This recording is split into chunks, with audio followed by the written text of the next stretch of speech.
kila mtu anajitahidi ili aende mbele. Kwa hiyo mimi ninawakemea bado majaji, na ikiwezekana bado mimi narudia, uongozi wa ngumi uliangalie sana hili. Watu wanafanya kazi, wanafanya ngumi kama kazi. Mtu afanye vizuri ili aende mbele, ili aweze kuwa na maisha bora. Lakini mtu anaweza akaingia kwenye ulingo na mchakaza mtu alafu baadaye anatangazwa mwingine. Mimi nadhani hawapo macho. Hawapo macho. Kuwa na uwezo tena wa kumpiga Itaba. Yaani moja kwa moja ushindi Knuckles tunashangilia. Yaani kipita raundi ya 4 ya 5. Mtazamaji wa Hotbiz TV, bado tupo kwenye kambi ya Knuckles, lakini kubwa ambalo limetuleta, tumemfuata kwa mara nyingine tena, ambaye huyu ni mdau wa masumbwi, lakini pia ni kama ni moja kati ya mdau wa hapa Knuckles. Na mara ya kwanza tulikuja tukapiga naye story nyingi sana kuhusiana na kile kitu ambacho kilijiri kule Ivory Coast dhidi ya Hassan Mwakinyo. Lakini hii leo tumerudi kwa sababu ya tukio kubwa la leo la masumbwi tarehe 24, ambapo bondia kutoka hapa Hussein Itaba anaenda kupambana na Dula Mbabe. Kwa hiyo wadau kama hapa tunawafuata sehemu kama hizi hapa, tunapiga nao story and then tuone itakavyokuwa, na yeye pia anazungumzia vipi hii game ya leo. Bwana ndugu yangu Shabani, habari za leo? Nzuri. Salama upo? Salama upo. Wema lakini? Kwema, tunamshukuru Mwenyezi. Adimu sana. Sawa. Mishe ni vipi hapa mtaani? Mishe zinaenda vizuri tu. Tunafurahia sana kuona hili pambano la leo ambalo nani mwandalizi mwenyewe ambaye tunayemkubali sana ambaye anaitwa Semunyu. Kwa kweli anastahili kupewa maua yake kwa sababu ni promoter ambaye anatakiwa kuigwa na mapromota wengine. Sawa. Tukienda moja kwa moja kwenye tukio kuu la leo la mchezo wa leo, Hussein Itaba ni bondia kutoka hapa kwenu dhidi ya Dula Mbabe. Unaona ni mchezo wa aina gani ambavyo utakavyokuwa? Ni mchezo mzuri sana utakuwa. Kwa nini? Kwa sababu Itaba ni bondia mzuri na Dula Mbabe pia ni bondia mzuri. Ubora wao uko wapi? Tuanze kwa moja moja. Ubora wao ni watu ambao wametimia, au sio kwamba wametimia, kwa sababu kuzungumzia kwamba kila mtu ambaye amejitimiza kutokana na mechi zao ambazo zote zilizopita, kwamba Itaba ana akili ya ngumi, ana panchi, na Dula Mbabe pia ana akili ya ngumi na ana panchi. Hapale ila walichozidiana kwamba kwa Dula Mbabe kwamba ni mtu ambaye ana uwezo akapoteza kwa sababu ni mtu wa kupaniki. Akishapita raundi ya kwanza, ya pili, ya tatu anakata tamaa. Kwa hiyo namshauri tu bondia wangu anapocheza naye anatakiwa acheze sana naye kwa akili sana. Asitumie sana nguvu, atumie akili. Atumie sana nguvu, atumie akili. Kwa experience ambayo uko nayo kwenye huu mchezo, lakini the way vile ambavyo unavyomwona mpinzani ambaye ni Dula Mbabe, kitu ambacho umesema huenda ikapelekea akapoteza pambano ni kwa sababu anatumia sana nguvu, kitu ambacho kinapelekea anachoka mapema. Kwenye raundi ya ngapi labda utarajie kwamba Dula Mbabe huenda labda akawa amepoteza hiyo nguvu na pia ikapelekea labda kupoteza pambano? Yaani kama Itaba atacheza naye Dula Mbabe kwamba mpaka inafika raundi ya 5 au raundi ya 4, Dula hawezi tena kumpiga Itaba. Hawezi tena kumpiga Itaba. Kwa nini? Kwa sababu Dula yeye anachotaka kumaliza ni mtu wa kuforce KO. Na KO haifosiwi. KO inakuja automatically. Kwa nini KO inakuja automatically? Ni kuseti. KO inakuja kumseti, sio unaingia tu pige. Una seti. Kila kitu kinahitajika maandalizi. Hata mwanamke mwenyewe anatakiwa muandae ili umfaidi vizuri.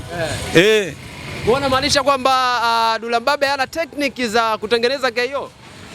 Technique za kutengeneza KO zipo kwa sababu ashashinda sana KO. Lakini hakuna kitu kibaya kama kupania. Sio mtu anaishiwa na punzi, si kwamba hafanyi mazoezi. Punzi inakata kwa sababu ya pressure kwamba kile unachokitaka kiwe kwa wakati alafu hakiwi.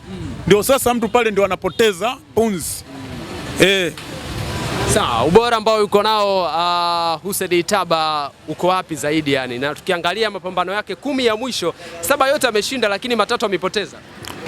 Itaba mimi namfahamu vizuri kwa sababu ashakuwa kapteni wangu kwenye Knuckles hapa. Ashakuwa kapteni wangu Knuckles. Ni mtu ambaye namjua, ni mtu ambaye mwenye mifumo. Ana panchi kali sana. Ina maana hapo ndio maana nikasema kwamba ngumi zitakuwa nzuri kwa sababu ni watu ambao wamenokutana wanafanana vile. Lakini Itaba ni mtu wa kurelax. Dula ni mtu ambaye wa kucheza na mashabiki. Sasa mara nyingi unapocheza na mashabiki yani ni rahisi sana kupotea. Umeona, ni rahisi sana kupotea. Yani ukitaka yani hata upate ajali ya pikipiki kuwa na sifa, yani kucheza kwamba hapa kuna watu wengi ngoja nifanye hivi na nini, kumbe unaenda unapotea. Kwa hiyo ndo silaha kubwa ya Hussein Itaba. Ni silaha kubwa sana ile. Kama atakuwa na akili, asiposhindana pambano hili anashinda, lakini akishindana anapotea mapema. Mimi sizungumzii ushabiki, nazungumzia uhalisia. Kwa nini atapotea mapema? Yaani Dula sio mtu wa kushindana naye. Kila mtu anajitahidi ili aende mbele. Kwa hiyo mimi ninawakemea bado majaji. Na ikiwezekana bado mimi narudia, uongozi wa ngumi uliangalie sana hili. Watu wanafanya kazi, wanafanya ngumi kama kazi. Mtu afanye vizuri ili aende mbele, ili aweze kuwa na maisha bora. Lakini mtu anaweza akaingia kwenye ulingo, anamchakaza mtu alafu baadaye anatangazwa mwingine. Hiyo sio sawa kwa kweli, hata Mungu hapendi. Kwa hiyo unataka kuniambia kwamba chama cha masumbwi Tanzania au bodi yenyewe ya huu mchezo haifanyii kazi hayo maswala? Mimi nadhani hawako macho. Hawapo macho. Hawapo macho. Hawapo macho, wanaangalia matumbo yao. Mimi naongea kwa upe. Wanaangalia matumbo yao, hawako macho. Si kwamba hawajui, kwa sababu wale wanazijua sheria. Yaani mpaka unawekwa kuwa jaji pale, ina maana sheria unazijua. Ila sheria wanazipindisha. Wewe unadhani kwamba nini kifanyike ili tuondoe hii kasumba?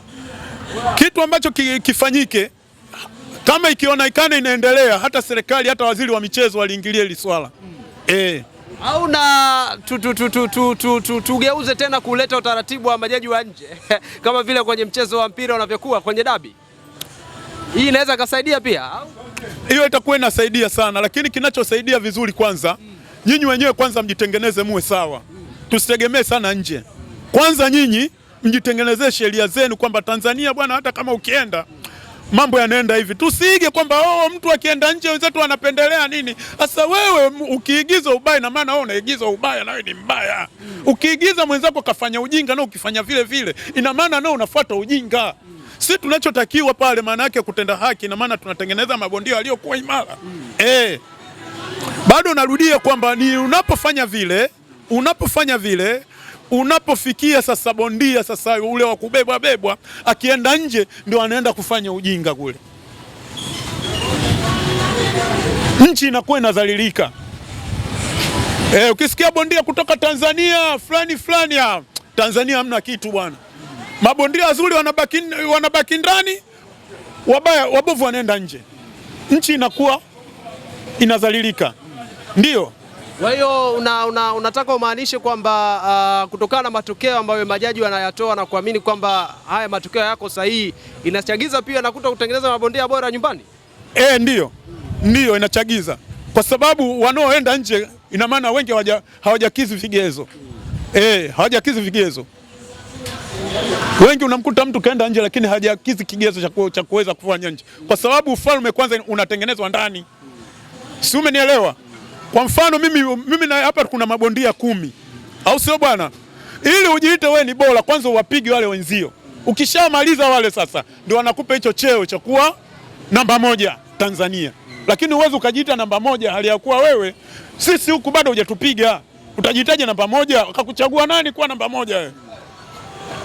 Kwa lazima umalize wote. Kwanza uwapige wote, tupige sisi, halafu sasa ndio tukupeishe uende nje. Lakini wengi wanaenda nje kiujanja tu. Kwa hiyo hilo liko wazi kabisa. Liko wazi, hata nyota zenyewe unaweza ukasikia bondia na nyota fulani nini, sio kweli. Sio kweli. Kuna mabondia wazuri tunawaona ni wazuri kabisa. wanacheza ngumi nzuri, lakini unakuta wanasota tu wako hapa hapa. Lakini wabovu unakuta wanako nje, unakuta mtu unafikia tu kapigwa raundi ya kwanza, kapigwa raundi ya pili. Si sawa. Ukiachilia mbali wale malegend bwana Rashid ambao tayari wana majina, lakini pia wameshaenda nje kupambana mapambano kadhaa.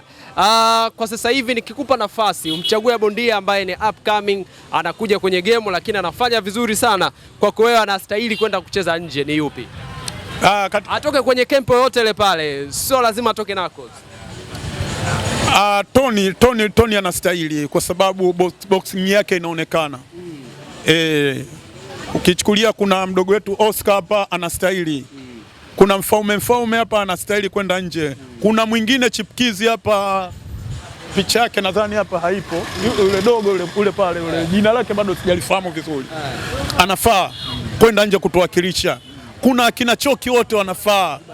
Kuna kina Juma Choki, kuna kina Ibrahim Klasi. Au sio bwana? Kuna yani ni wengi sana. Wa kwanza kabisa umemesheni Tony. Tony ni bondia ambaye anazungumziwa sana. Ana kipi ambacho ni tofauti zaidi kwa mabondia wengine? Tony ni mtu mwenye nidhamu sana. Halafu anaipenda sana kazi yake. Halafu ni mtu ambaye mimi nimemkubali, ni mtu ambaye sio mtu wa kujikweza. Ni mtu ambaye anapenda mchezo wake sana. Unajua yani mtu inabidi upende kazi yako. Ukisapenda sana kazi yako huwezi ukachoka mapema. Hivyo tu basi. Ndio hivyo. Sawa. Twende tukamalize leo haraka. Crown inaenda wapi? Kwa watu ambao wanaobeti tuwasaidieje hapa? Hii crown hii hapa bwana. Mimi kwa kweli hapo, kwa kweli nikikwambia fulani anashinda hapo itakuwa uongo. Lakini wewe ni mdau wa masumbwi. Ni mdau wa masumbwi, lakini mimi ninakwambia hivi, bila ushabiki pale chochote kinaweza kikatokea. Si umenielewa? Chochote kinaweza kikotokea. Lakini mtu anayenukia sana huyu Tony, mtoto Tony huyu ananukia sana huyu. Anaenda kuchukua. Ananukia sana. Kama halali ikitengenezwa kwamba ngumi zitaisha. Umeona, kwa sababu Choki ana nguvu. Au sio bwana? Nani Tony Rashid ni mzoefu, halafu ni mtaalamu. Kwa hiyo mtu kama huyo mkishafikia mwisho itakuwa kasha kudonoa sana. Labda umpige KO. Ele zinapanda, hisia zinachangamka. Hapa ndipo kila kitu kinaamuliwa. Hii ni full time. Mchezo unaanza, unapanda na mwisho wake unaamua kila kitu. Full time ya Hotbiz.